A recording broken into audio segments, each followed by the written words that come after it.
I'm Lydia Klismith. I'm reading an excerpt from a short fiction piece. Just to give you a bit of setting data, this is happening kind of late night after a barbecue. Our protagonist is just a 14-year-old girl who's realized that her mother is having an affair with a man at the barbecue, and she's acting out. "Hey there, kiddo." Her shoulders jumped up at the voice. Mitch was walking down the driveway with a cigarette hanging off of his lips and a beer in his left hand. She felt adrenaline pinching at her veins. Mitch was smiling all the way up to his sunglasses. They had a lamppost that made yellow light at the end of the driveway. It was a quarter of the way filled with dead bugs. "What are you up to?" He saw the keyed car. His smile pulled outwards like invisible hands were pinching his cheeks. He laughed with two short puffs of air. "Do you know whose car that is?" Cassidy shook her head. She set the baseball bat on her shoulder and sighed. "Oh. Me either," he said, and he laughed again. "Were you the kid that broke my windows?" Cassidy didn't respond. "Just like your mother," praised the little lady. The cigarette still in the corner of his mouth, he took a sip of his beer. "Dad smoked once. Mom made him stop." It started in her right foot, as a buildup of pressure between her toes and the pavement.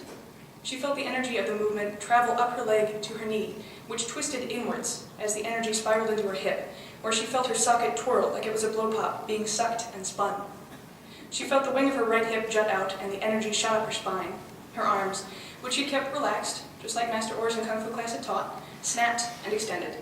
The baseball bat, held in a light circle between her thumb and pointer, jumped off her shoulder and into Mitch's ribs. He was standing on top of the curb. She felt the bat connect and saw the energy transfer to his body. His too tight shirt rippled with his flesh. She relaxed and allowed some rebounding force to flow back through her, though there wasn't very much. Cassidy held her pose for a moment, aware that she was flesh and blood and bones tied together with tendons and energy. She felt beautiful. She put the bat back on her shoulder and tossed hair out of her eyes. Mitch was doubled over, his mouth making one large O of shock. His glasses had fallen off his face, but he still held on to his beer and cigarette. He fell back into a sitting position. His breathing was shallow, and his face had turned white. She'd never seen anyone so pale before. His pockmarked cheeks looked like the textured paper Mom had tried painting on. It turned out she wasn't very good at watercolor. The already pale mask from his sunglasses would have blended in with the white of his eyes if it weren't for the eyelashes outlining them. Cassidy pointed the bat at his nose. "You only have friends because you have a boat," she said. He gaped at her.